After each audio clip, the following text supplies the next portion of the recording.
In advance for 3 years rupees 3,60,000।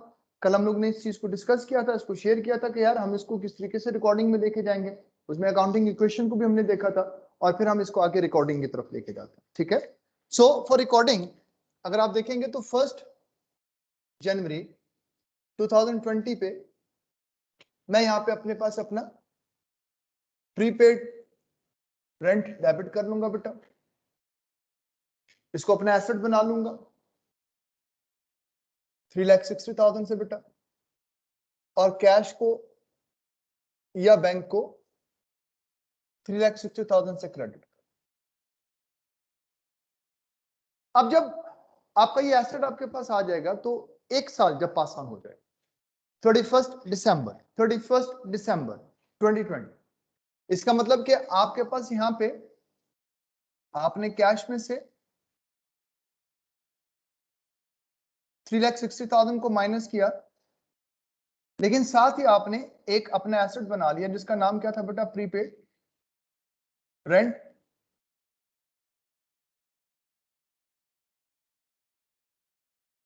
$3,60,000। अब जब इसको एक साल गुजर जाएगा तो 3,60,000 में से सर्टेन पोर्शन एक्सपायर हो जाएगा। सो 1,20,000 एक्सपायर्ड हो गया बेटा। अब जब ये एक्सपायर हुआ तो मैंने 1,20,000 को यहां से माइनस किया और अपने कैपिटल में से 1,20,000 को माइनस। बेटा बात समझ में आ रही, इसमें कोई मसला तो नहीं? अच्छा, ये जो 1,20,000 माइनस हुआ ये था क्या, रेंट एक्सपेंस। अब अकाउंटिंग इक्वेशन में हम लाइन बाय लाइन जो जो हमारे पास एक्सपेंसेस आते हैं हम वैसे वैसे कैपिटल में से माइनस करते जाते हैं, जैसे जैसे प्रॉफिट आता जाता है वैसे वैसे कैपिटल में ऐड करते जाते हैं। बेटा मेरी बात को फॉलो करें, लेकिन यहां ऐसा नहीं होता। यहां हम पीरियड के एंड पर क्या करते हैं, जैसे 31 दिसंबर तो मुझे क्या करना पड़ेगा बेटा, अपना एक्सपेंस रिकॉग्नाइज करना पड़ेगा। रेंट पर एक्सपेंस इंक्रीज हो गया, प्रीपेड रेंट वाला एसेट डिक्रीज हो गया। बेटा बात को फॉलो करें, तो यहां पे मैं अपनी रेंट एक्सपेंस इसको डेबिट करके इंक्रीज कर लूंगा और प्रीपेड रेंट मेरा एसेट डिक्रीज कर गया, इसको क्रेडिट कर लूंगा बेटा 1,20,000।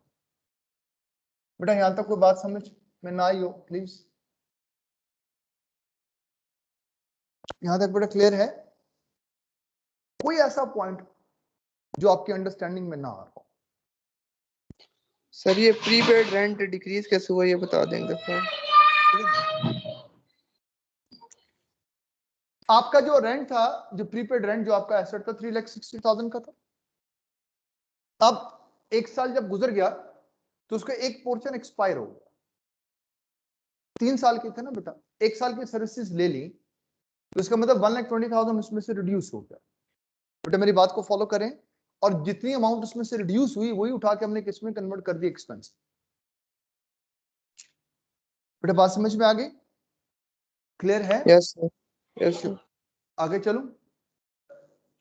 अच्छा अब एक छोटा सा प्रॉब्लम, ओ भाई मान तो हमने कैपिटल में से लेस किया, यहां क्यों नहीं किया?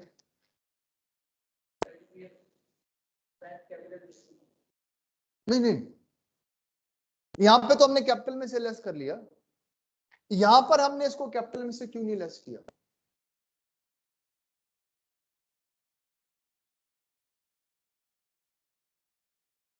बेटे बात समझ में आया? पहले तो मुझे बताओ मेरा क्वेश्चन समझ में आया या नहीं समझ में आया? मैं रिपीट कर देता हूं। देखो अकाउंटिंग इक्वेशन में हमने इसको कैपिटल में से माइनस कर लिया था, तो यहां पर भी तो कैपिटल में से ही माइनस करते। बेटा मेरी बात को फॉलो करें। अब दो बेसिक इश्यूज, एक तो एक अगर मैं साथ साथ कैपिटल में से माइनस करता जाऊंगा तो मुझे ना अपनी परफॉर्मेंस नहीं समझ में आएगी। सो मुझे ना एक पीरियड को कवर करके अपनी परफॉर्मेंस को देखना कि यार मैंने परफॉर्म क्या किया, मेरा ऑपरेशन कैसे परफॉर्म कर रहा था इस पूरे अरसे के बीच में, इस पूरे अरसे के बीच में जो मैंने अपने ऑपरेशन को रन किया, यार मेरा ये ऑपरेशन प्रॉफिटेबल था या लॉस में जा रहा था? बेटा मेरी बात को फॉलो करें। तो फिर हम अपने पास एक स्टेटमेंट बनाया करते थे जिसका नाम था स्टेटमेंट ऑफ कॉम्प्रिहेंसिव इनकम। बिल्कुल उसी का एक पोर्शन था जिसको स्टेटमेंट ऑफ प्रॉफिट और लॉस, स्टेटमेंट ऑफ प्रॉफिट और लॉस। बेटा मेरी बात को फॉलो करें, क्लियर है? और उसको हम लोग फिर बड़े कंप्लीट वे में लेके चलते। हम ये कहते थे कि यार ये जो स्टेटमेंट है it is for the year ended 31st December 2020।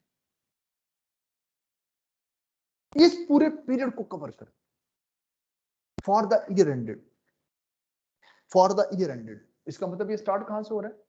1 जनवरी 2020 और कंक्लूजन कहां है बेटा? ठीक हो। अगर लिखता है यहां पर ईयर एंडेड 30th जून 2020, इसका मतलब स्टार्टिंग कहां से? 1 जुलाई 2019। अगर ये 30 जून पे एंड हो रहा है तो 1 जुलाई पिछले साल। अगर ये 30 सितंबर पे एंड हो रहा है तो 1 अक्टूबर पिछले साल।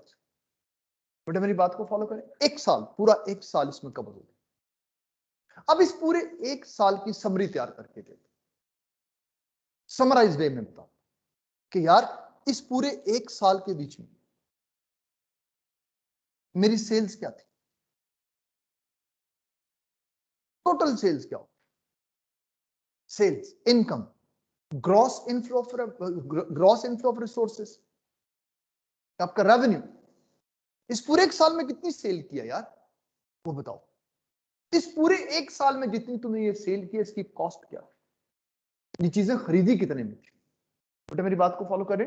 सो इसमें से हम लेस करते थे क्या बेटा? Cost of sales. मेरे पास क्या आ जाएगा? मेरा ग्रॉस प्रॉफिट। अच्छा यार इस सेल के अलावा भी कोई इनकम्स आपने ली है, कोई डिस्काउंट रिसीव कर लिया हो, कोई और इस तरह की छोटी मोटी इनकम हो, कोई कमीशन रिसीव कर लिया हो, कोई रेंट रिसीव कर लिया हो, किसी एसेट के डिस्पोजल पर गेन हो गया हो। बेटा मेरी बात को फॉलो करें, तो उसको हमने क्या कहा? हमने कहा जी अदर इनकम्स, अदर इनकम्स भी ऐड कर दो। सो ये टोटल इनकम्स हैं जो मेरे पास आई। इसमें से बेटा एक्सपेंसेस को माइनस कर दो।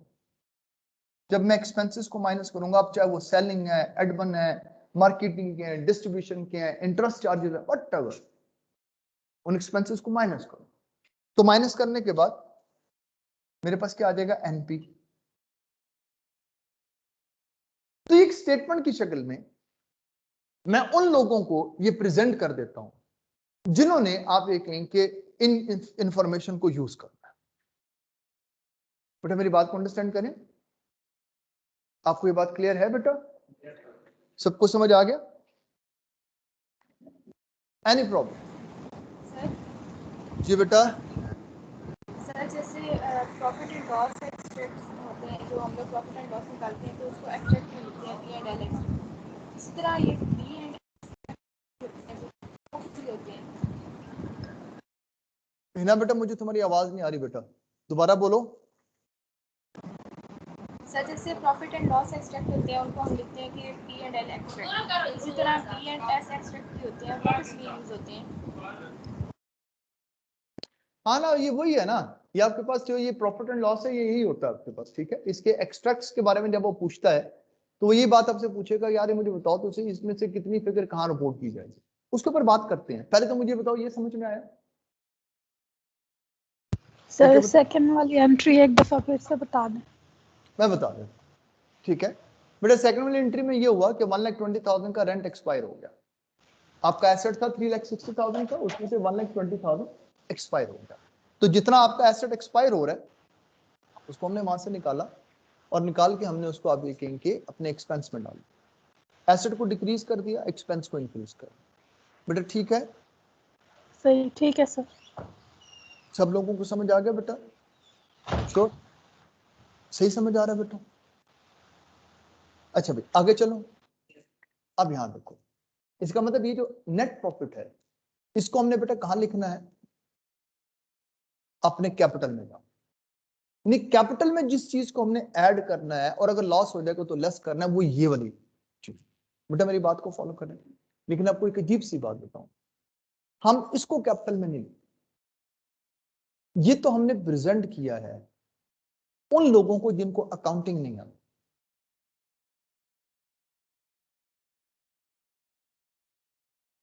लिखेंगे यही फिगर, लेकिन अकाउंटिंग में ये सब कुछ होगा कैसे? बेटा मेरी बात को फॉलो करें, बेटा यहां पे बगैर अकाउंट के कुछ नहीं बनेगा। जब तक अकाउंट नहीं है, अकाउंटिंग में कुछ नहीं। आप मेरी बात को बेटा अंडरस्टैंड कर रहे हो? और दिल तो नहीं घबरा रहा?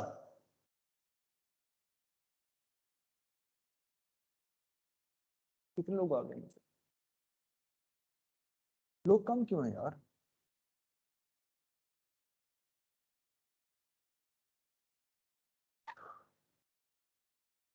चलो अच्छा भाई, यहां तक मेरी बात समझ में आई? अच्छा, अब इसको परफॉर्म कैसे?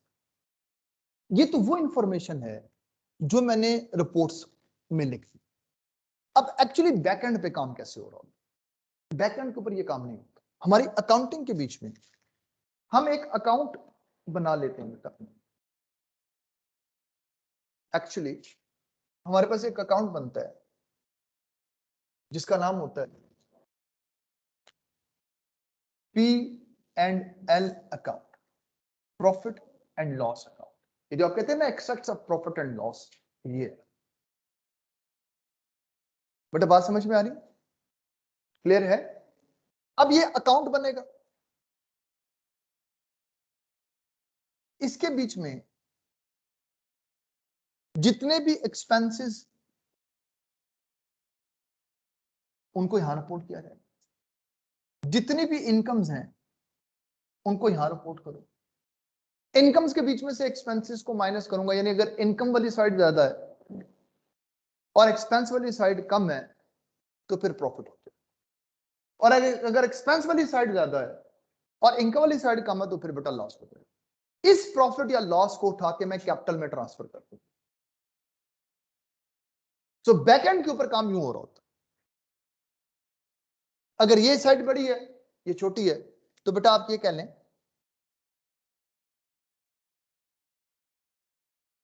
ठीक है बेटा, और अगर ये साइड बड़ी है और ये छोटी है तो फिर नेट लॉस। और बेटा ये कहां चला जाएगा? ट्रांसफर टू कैपिटल, यानी इस एंड प्रोडक्ट ने कहां जाना है? कैपिटल। बेटा ठीक है, अब मेरे लिए जरूरी है कि इस पूरे पीरियड में, इस पूरे साल में जितने एक्सपेंसेस हैं उनको मुझे यहां लिखना है और जितनी इनकम है उनको मुझे यहां लिखना है। लेकिन एक छोटी सी मजबूरी है, ओ भाई ये अकाउंट है, अकाउंट में यहां लिखने के लिए मुझे एंट्री चाहिए, बगैर एंट्री के पोस्टिंग नहीं हो सकती। आपकी पूरी अकाउंटिंग में बगैर जर्नल एंट्री के सपोर्ट के बगैर लेजर नहीं बन सकता भाई, सिवाय एक के। तो एक गंदा सा अकाउंट है सस्पेंस का, उसके बीच में बगैर किसी एंट्री की वजह से आपके पास आपका अकाउंट का बैलेंस आ जाता है। वो सस्पेंस इसलिए आता है कि आप गलतियां कर रहे हैं, तो गलतियां करने की वजह से डेबिट क्रेडिट मिसमैच हो जाता है, तो उसको मैच करने के लिए बीच में हम सस्पेंस डाल देते हैं। ये वही सस्पेंस है जो फिल्मों में, ड्रामों में होता है। हम खुद भी हैरान होते हैं, यार ये डिफरेंस क्यों है, ट्रायल बैलेंस को तो टैली करना चाहिए। कहता है आ गया डिफरेंस, डालो सस्पेंस में। तो वो जो डिफरेंस होता है हम उसको उठा के सस्पेंस में डाल देते हैं। अभी करेक्शन ऑफ एरर करेंगे तो उसको देखेंगे। बेटा मेरी बात को फॉलो करें, क्या यहां तक बात समझ में आ गई? परेशानी तो नहीं? चलिए अब यहां देखिएगा कि आपके पास आप ये कह लें कि इस अकाउंट में लिखना है, इसका मतलब कि मुझे रेंट के एक्सपेंस को यहां प्रेजेंट करना है।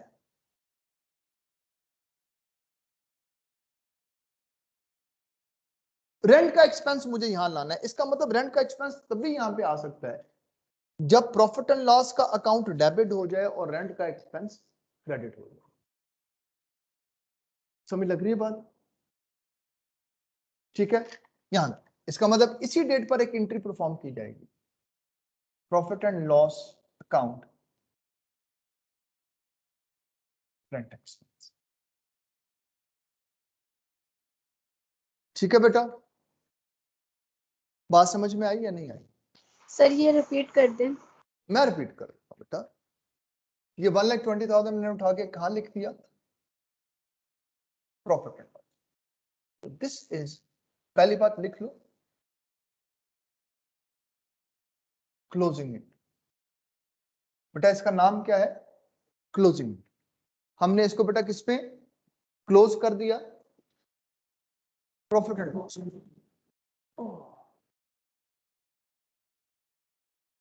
यहां तक समझ आ गई बात? कोई मसला तो नहीं?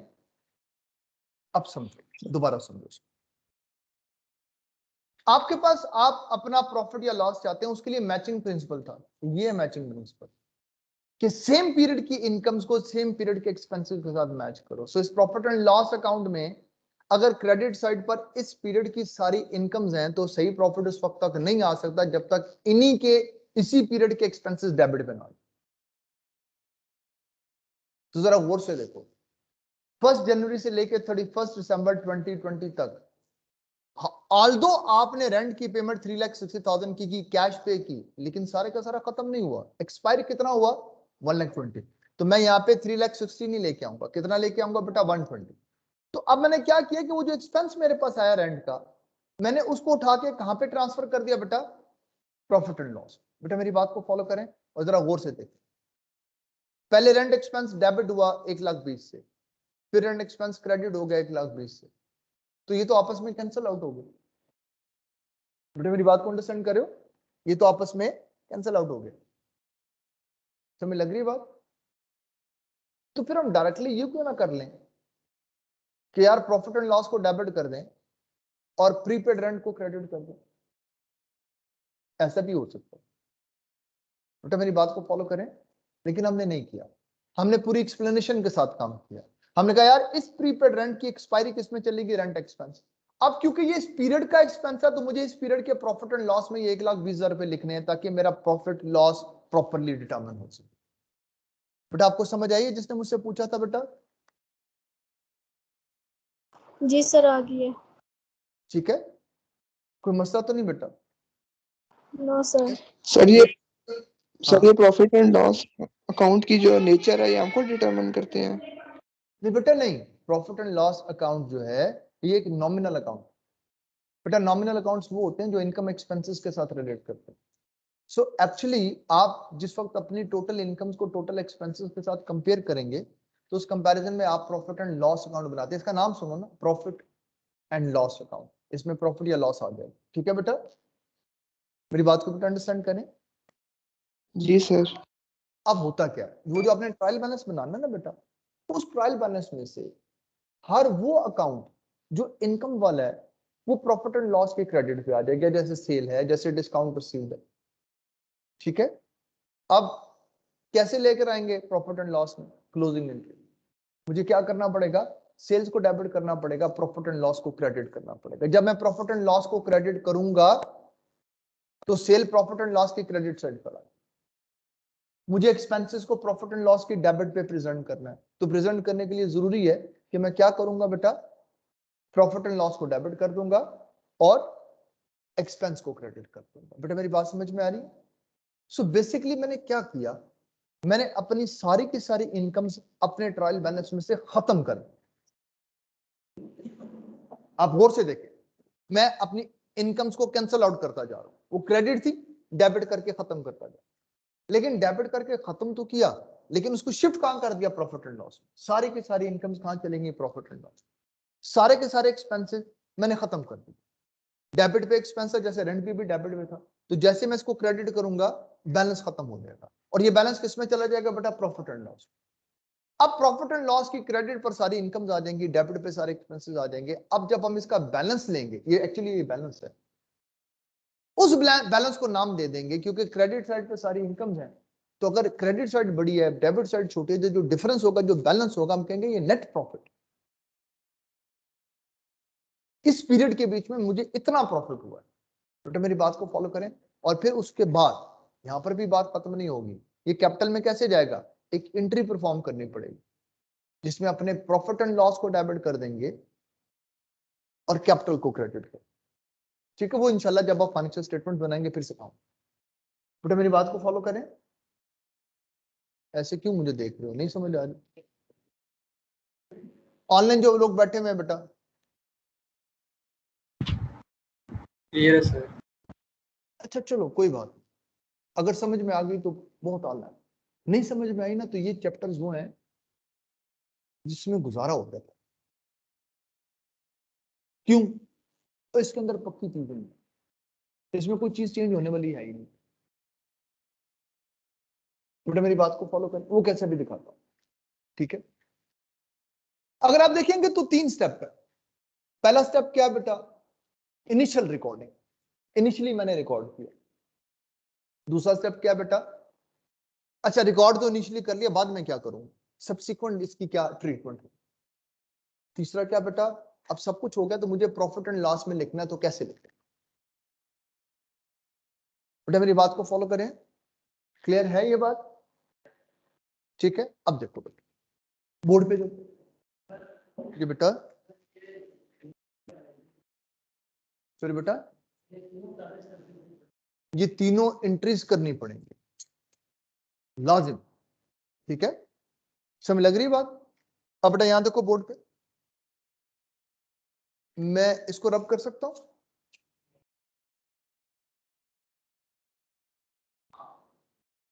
सबसे पहला फर्स्ट स्टेप,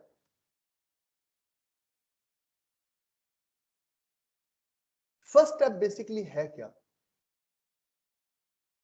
इनिशियल रिकॉर्डिंग। बेटा इसको रिकॉर्डिंग भी बोलते हैं हम लोग, लेकिन अकाउंटिंग इसको एक टर्म यूज करती है, रिकग्निशन, इनिशियल रिकग्निशन। जब हम इसको रिकग्नाइज करें तो सिस्टम डेफरल का है ना बेटा, इस सिस्टम में इनिशियली हमने इसको कैसे रिकॉर्ड करना है, ट्रीट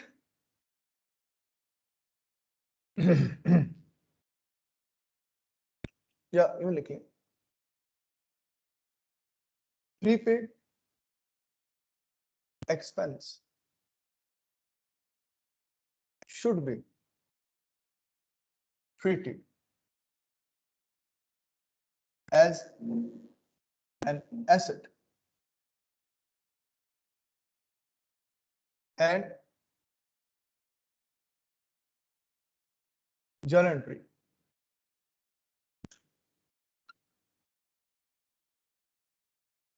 is पक्की journal entry, prepaid debit, cash credit, prepaid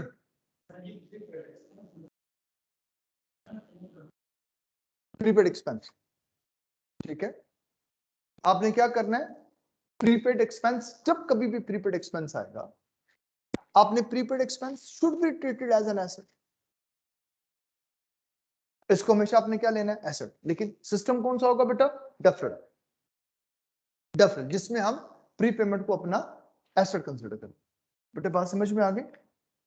बेटा क्लियर है? अच्छा, और इसकी जर्नल एंट्री क्या है बेटा, ये वाली, इसको बल्कि यूं कर ले, और इसकी जर्नल एंट्री हमारे पास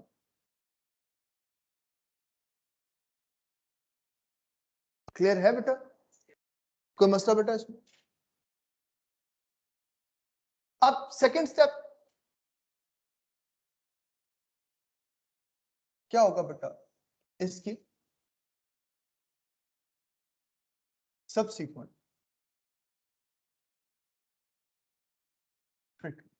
अच्छा यार, इनिशियली तो मैंने इसको एक एसेट के तौर पे रिकॉर्ड कर लिया, बाद में क्या करूंगा, तो बेटा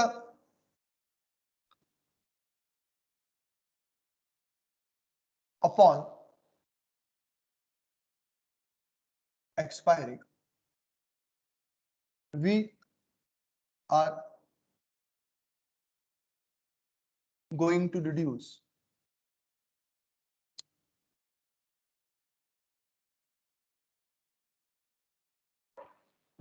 we are going to reduce our asset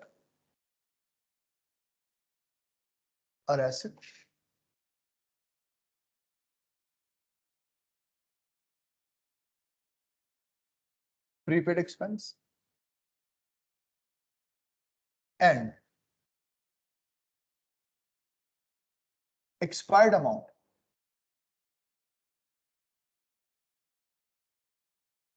should be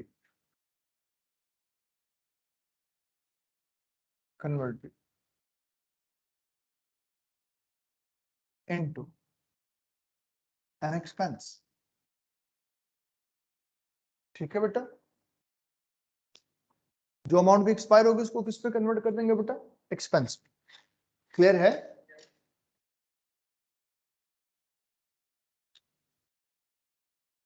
सो ये स्कीम आप देखिए, मैंने एसेट को रिड्यूस कर दिया, एक्सपेंस को इंक्रीज। ठीक है बेटा, थर्ड एंड लास्ट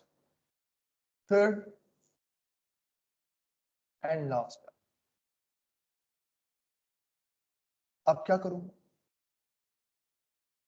ठीक है, transfer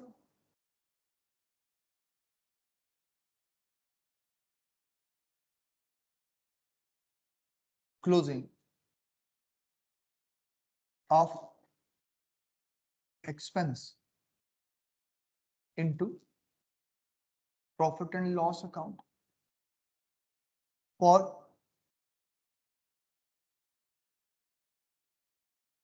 determination of profits or losses. ठीक है बेटा, सो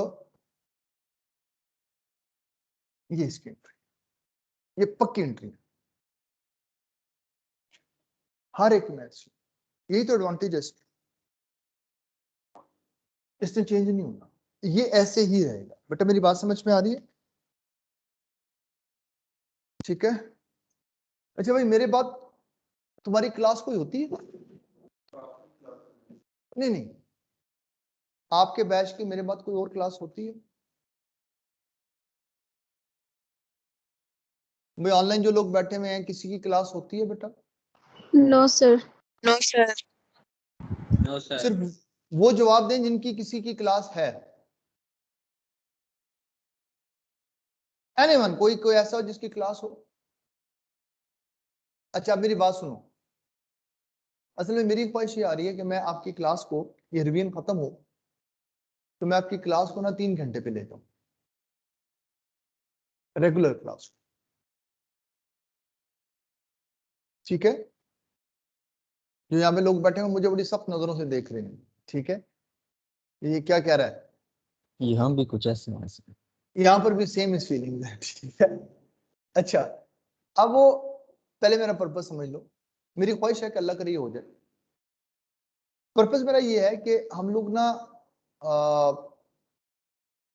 चाहे क्लास को शाम में ले जाओ, मुझे कोई एतराज। मेरी बात को समझो, करना क्या चाहता हूं एक्चुअली। आप ये कह लें कि जो मेरी सब ख्वाहिश है वो ये है कि आप लोग टॉपिक को ना कंप्लीट एक ही सिटिंग में पढ़ें। अब मैं आपको एक मजे की बात बताऊं, सबसे लेट बैच कौन सा शुरू हुआ था? बेसिक्स अक्रूवल पीरियड खत्म कर चुका है, उनका चैप्टर खत्म हो गया। अब से उन्होंने कुछ न्यूमेरिकल्स परफॉर्म करने, वो प्रैक्टिस क्वेश्चन पे न्यूमेरिकल परफॉर्म करेंगे, चैप्टर वाइंड अप हो गया। मेरी बात को अंडरस्टैंड, वजह क्या? उनकी क्लास है 1.5 घंटे की, सुबह 8:15 बजे क्लास शुरू करते हैं। क्लास शुरू करते हुए को 5-7 मिनट लग जाते हैं।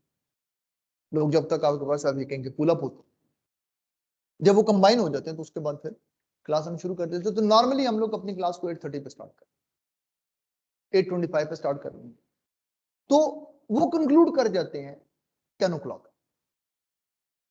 इस टाइम के बीच में उन्होंने बड़ा इजीली पूरा चैप्टर कंप्लीट कर, अब उनको दो एडवांटेज है, एक तो उनके पास रिकॉर्डिंग अवेलेबल है, उसके बीच में मुकम्मल एक ही लेक्चर के बीच में सारा कॉन्सेप्ट।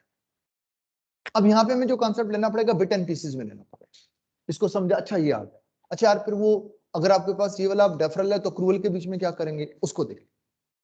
अच्छा फिर अक्रूवल डेफरल को देख लिया, एक दिन डेफरल हुआ, एक दिन अक्रूवल हुआ, अगले दिन फिर हम लोग दूसरे पे चले गए अक्रूड एक्सपेंसेस पे। तो करते करते एक तो ये लेंथ ले जाता है, दूसरा ये करता है कि ना ये आपको एक ही सिटिंग में समझाता नहीं है चीज। मेरी बात को बट अंडरस्टैंड करें। देखो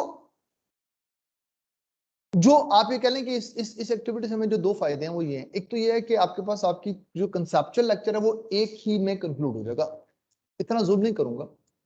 उसमें ये होगा कि आपके पास आपकी क्लास को अगर 3 घंटे की क्लास होगा तो इफेक्टिवली हम लोग 2.5 घंटे की क्लास लेंगे। उसमें यूं करेंगे कि हम क्लास को स्टार्ट करेंगे तो तकरीबन आप ये कहेंगे कि 75 मिनट्स की क्लास लेंगे, फिर बीच में हम लोग कुछ 15 से 20 मिनट की ब्रेक दें। वो ब्रेक हो जाएगी, आप थोड़े से फ्रेश हो जाएं, चाय शाय पी लें, उसके बाद फिर वापस आ, फिर आपके पास आप ये कहेंगे अगला जो आपके पास सेशन है वो फिर हम लोग 75 मिनट्स का लेकर चलेंगे। तो वो जो कंप्लीट सेशन आपके पास होगा, वो कंप्लीट सेशन आपके पास आपकी एक तो पूरे टॉपिक को कंसेप्चुअली एक ही सिटिंग में कंक्लूड कर देगा। फिर जब हम अपने न्यूमेरिकल्स करने के लिए जाएंगे तो हमें एक बहुत बड़ा एडवांटेज होगा कि एक ही लेक्चर के बीच में हम मल्टीपल न्यूमेरिकल्स परफॉर्म करेंगे, एक किया, दूसरा किया, तीसरा किया। तो वो जो आपके पास 2 से 3 4 न्यूमेरिकल आप एक सिटिंग में परफॉर्म करेंगे, एक दो आप असाइनमेंट में ले लेंगे, तो आपके न्यूमेरिकल्स जो है वो बड़े अच्छे लेवल पे जाएंगे।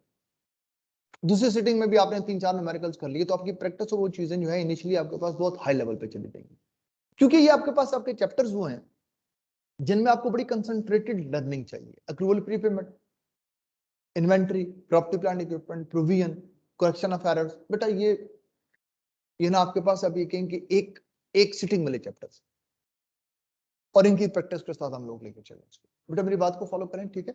तो इसके बीच में हम कोशिश करते हैं, अभी वो डेफिनेट नहीं है कि हम इसको मैनेज कर सकेंगे। अगर तो 7 से आपके पास आप ये कहें कि आपकी क्लासेस फिजिकली स्टार्ट हो गई तो जाहिर बात है कि मेरे पास कोई इतना बड़ा रूम ही नहीं है कि जिसके बीच में मैं आपके 200 की स्ट्रेंथ को बिठा सकूं, ऐसा तो कोई रूम है ही नहीं मेरे पास, ठीक है। तो वो तो हमारी मजबूरी होगी कि फिर हमें आपके पास इन्हीं क्लासेस पे स्टिक रहना पड़ेगा। लेकिन फिर मेरी कोशिश ये होगी कि आपके पास आप ये कह लें कि कोई ऐसा टाइम डिफाइन किया जाए जो आपके पास आप ये कहें कि किसी तरीके से हम लोग अपनी प्रैक्टिस और अपनी क्लास को लेंथ दे सके। जैसे आपकी क्लास में लेंथ देना मेरे लिए पॉसिबल है, मैं आपकी क्लास को जी बेटा सर कर दें, क्योंकि प्रॉब्लम हो रही है, मतलब जो हमने कल पढ़ा था ना, और आज जब एंट्रीज कर रहे हैं तो फिर प्रॉपर समझ नहीं आ रही, तो अगर हो जाएगी लेंथ तो फिर बेहतर हो इनमें ये इशू जाएगा। है, इसमें यही इशू होता है बेटा कि आपके पास अभी हमें क्या करना पड़ा, आपके पास आपने जो कल जो कुछ भी पढ़ा था उसको हमें क्या करना पड़ा, हमें पहले उसको रिवाइज करना पड़ा, फिर हमें इस पे जाना। अगर ये कंटिन्यूटी के साथ चलता तो कल हम इस टॉपिक को सम अप करके आज हम न्यूमेरिकल्स पे होते। ये बेसिक इशू है। लेकिन अगर आप ये कहेंगे टाइम बॉन्ड्स भी मेरे पास आए तो फिर भी मैं मिनिमम ये जरूर कर सकूंगा कि जो आपका बैच है मैं इसको आप ये कह लें कि 2:30 तक लेके जा सकता हूँ। तो 2 बैचेस तक का मसला तो मेरे पास हल होता है। 1.5 आवर की क्लास अगर आपकी हो, 1.5 आवर की क्लास आपके पास बैच 6 की है, तो आप दोनों बैचेस बहुत जबरदस्त चले जाए। मुझे मसला बीच वाला बैच जो आपके पास आपका बैच 2 है, बैच 2 की क्लास एग्जैक्टली आपके पास अभी 1 घंटे से ना आगे हो सकती ना पीछे हो सकती।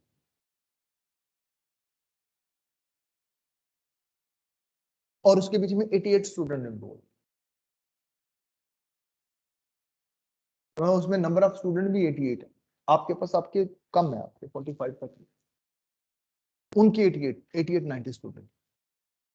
बैच 6 के स्टूडेंट ज्यादा है, 81 है, लेकिन वो भी आपके पास आप ये कह लें क्योंकि वो आपके पास आपकी वो सुबह की स्लॉट में है जहाँ पे हमारे पास टाइम अवेलेबल है तो हम उसको मैनेज करते हैं। मेरी बात को अंडरस्टैंड करें। तो चले इंशाल्लाह मैं कोशिश करूंगा अगर तो हो सके तो हम अपनी क्लासेस को मतलब एक ही क्लास को हम लोग लेके चलें, ऑनलाइन जब तक है उस वक्त तक चल सकते, जब तक फिजिकल है तो फिजिकल में नहीं चल सकता, फिजिकल में फिर मैं सेपरेट बैचेस को लेके चलूंगा। मेरी बात को बट अंडरस्टैंड करें, ठीक है। चलिए अब इस पे आइएगा दोबारा। थोड़ा सा मैंने ब्रेक इसलिए दी कि आपको थोड़ी सी तसल्ली हो जाए, आप दोबारा से टॉपिक को समझने के काबिल हो सके। अब बेटा ये डेफिनेट चीज है जो आपने कर, इसमें कोई चेंज नहीं। बेटा मेरी बात को अंडरस्टैंड करें, क्या ये बात क्लियर है? अच्छा अब अगले साल में आ जाए तो बेटा नेक्स्ट ईयर में क्या करूं, अगले साल 31 दिसंबर 2021, तो जो आपके पास प्रीपेड में 2,40,000 बचा हुआ है, क्या उसमें से 1,20,000 और नहीं एक्सपायर हो जाएगा? तो जब एक्सपायर होगा तो मैं क्या करूंगा बता, सेम का कि मैं रेंट के एक्सपेंस को डेबिट कर दूंगा, डेट चेंज कर लूंगा, और मैं क्या कर लूंगा बेटा, अपने पास प्रीपेड रेंट को क्रेडिट। बेटा मेरी बात को फॉलो करें, लास्ट ईयर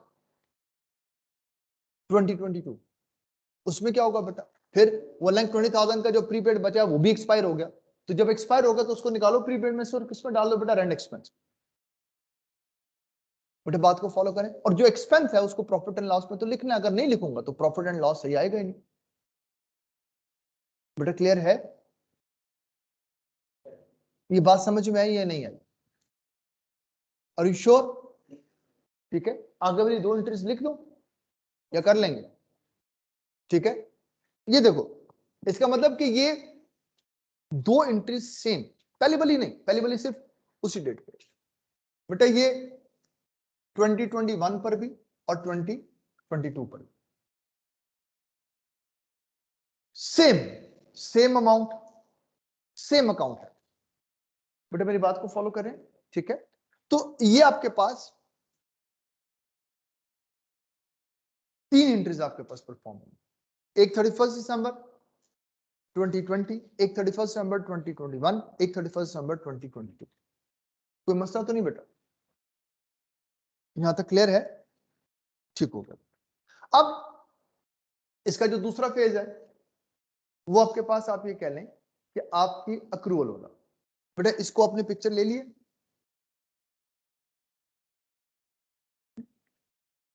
हाँ बेटा पिक्चर ले लो।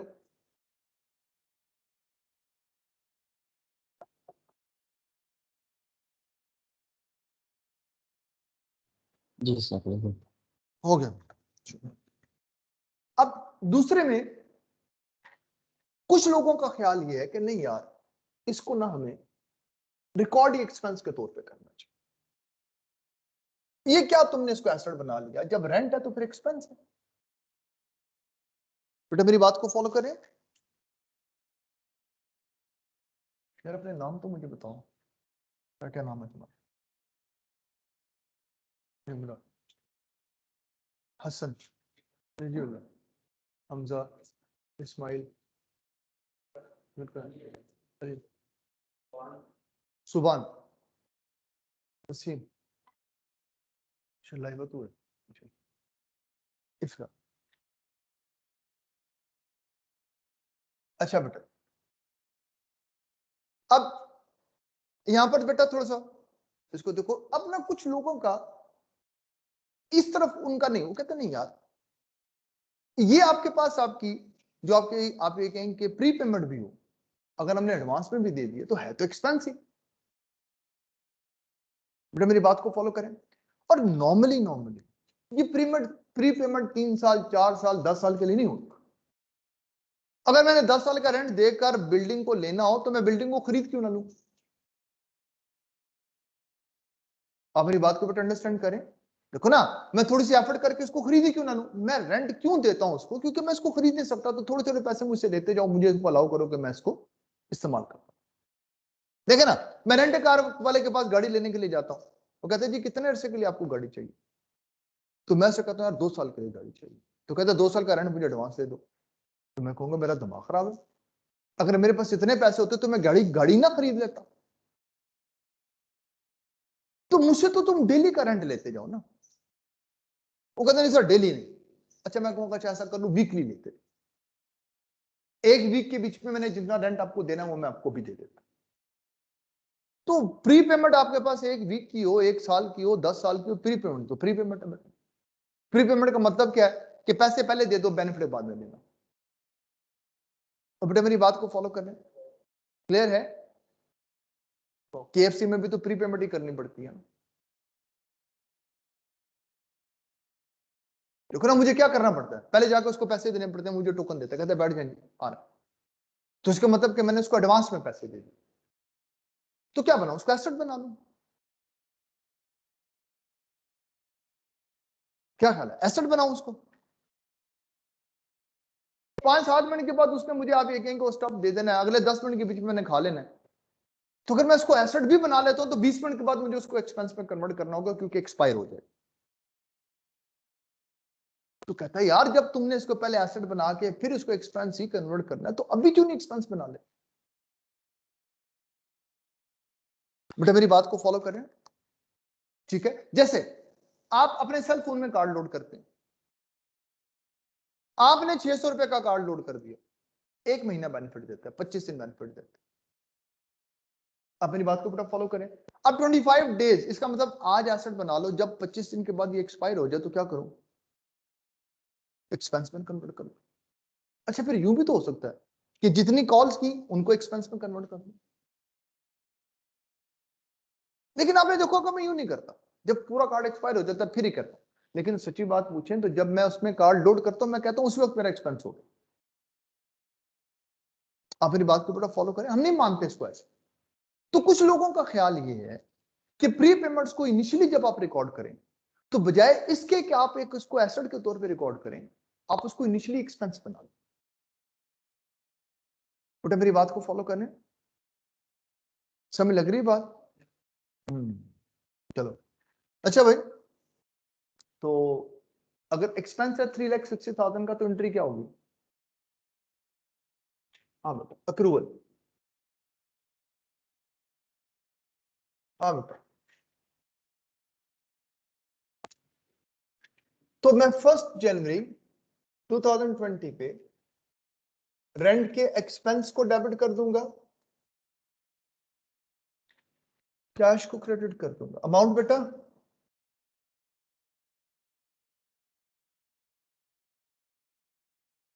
समझ लगी बात? बेटा जो लोग ऑनलाइन बैठे हैं आपको समझ आई है? जी सर। पक्की बात है, समझ आ गई है? Yes sir. मुझे इसको अकाउंटिंग इक्वेशन में लिख के दिखाओ, अकाउंटिंग इक्वेशन में लिख के दिखाओ। कैश में से माइनस होगा और कैपिटल में से। This is the point. इसका मतलब कि अगर मैं इसको एक्सपेंस बनाऊंगा तो ये कैश में से माइनस हो जाएगा। कितनी अमाउंट बेटा? और मैं इसको कहां से माइनस करूंगा? यहां तक तो तुमने कर लिया। ये वो है जो तुम्हारे साथ पेपर में जाके वो करता है। अक्सर आपको एहसास होता होगा, पता नहीं मौलवी साहब हर दफा पेपर से डराते रहते हैं। नहीं, मैं तुम्हें बता रहा हूं कि पेपर में वो ये कर सकता है, माइनस होगा। अच्छा अब जब पीरियड खत्म होगा तो ये नहीं है कि हमने जब एक्सपेंस ले लिया तो हम कहेंगे बस एक्सपेंस ले लेना, बात खत्म होगी। यार पीरियड खत्म हुआ है तो जरा इस चीज को समझो तो सही यार, ये सारे के सारी पेमेंट एक्सपायर नहीं हुई भी। इसमें से 2,40,000 का पोर्शन अभी तक अनएक्सपायर्ड भी है। तो कहता है जितना पोर्शन अनएक्सपायर्ड है क्या करूं, क्या करूं? कहता निकालो रेंट एक्सपेंस में से, रिड्यूस करो इसको। 2 लाख, तुमने 3,60,000 का एक्सपेंस क्यों लिया? एक्सपेंस तो 1,20,000 का है, बाकी 2,40,000 तो अभी अनएक्सपायर्ड है। तो अगर ये पेमेंट अनएक्सपायर्ड है तो फिर ये एक्सपेंस नहीं हो सकती। ये क्या है? ये एसेट है। तो पीरियड के एंड पर जाके मैं इसमें एक एडजस्टमेंट परफॉर्म करूंगा कि मैं यहां पे प्रीपेड रेंट को डेबिट कर लूंगा और रेंट के एक्सपेंस को क्रेडिट करूंगा। रीजन, एसेट बढ़ गया, एक्सपेंस कम हो गया। रेंट वाला एक्सपेंस मैंने रिड्यूस कर दिया बेटा कितने से? 2,40,000। और प्रीपेड रेंट वाला एसेट इंक्रीज कर लिया बेटा कितने से? 2,40,000। ठीक है बेटा, यहां तक किसी को कोई मसला हो?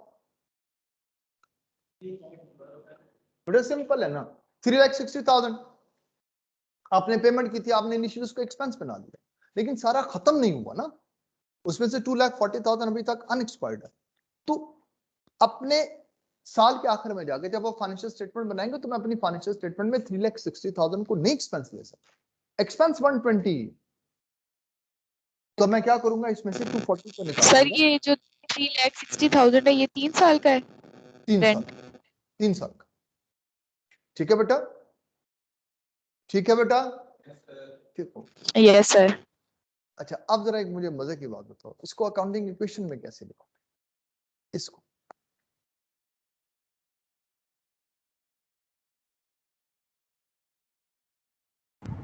प्रीपेड रेंट का दोबारा बनाएंगे अकाउंट। प्रीपेड रेंट बनाऊंगा, उसमें 240,000 ऐड करूंगा, और क्या करूं? कैपिटल क्या कैपिटल करूं? से रिड्यूस। बिल्कुल ऐड कर दूं, इस चीज को याद रखना, याद रखना। सो अकाउंटिंग इक्वेशन का बड़ा मजे का न्यूमेरिकल बनता है, एक एडजस्टमेंट दे देगा। अनएक्सपायर्ड रेंट 2,40,000, तो याद रखना उसने इनिशियली इसको एक्सपेंस लिया होगा, ये किया होगा।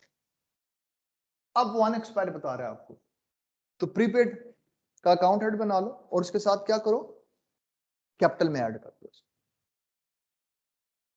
बेटा मेरी बात को फॉलो करें, समझ लग रही बात? तो बेटा अगर आप देखेंगे तो नेट कैपिटल में कितना आया, 120। अगर मैंने 360 माइनस किया था, 240 ऐड कर दिया, तो नेट इफेक्ट कितना है बेटा, 120। बेटा ये बात समझ में आ रही है?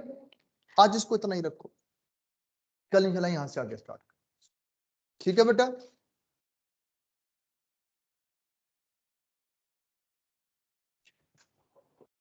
ठीक है बेटा, बात समझ में आई है? Yes sir. जी सर। चलो कल इंशाल्लाह इसके ऊपर फर्दर डिस्कशन करेंगे, रिवीजन क्लास में आ जाओ।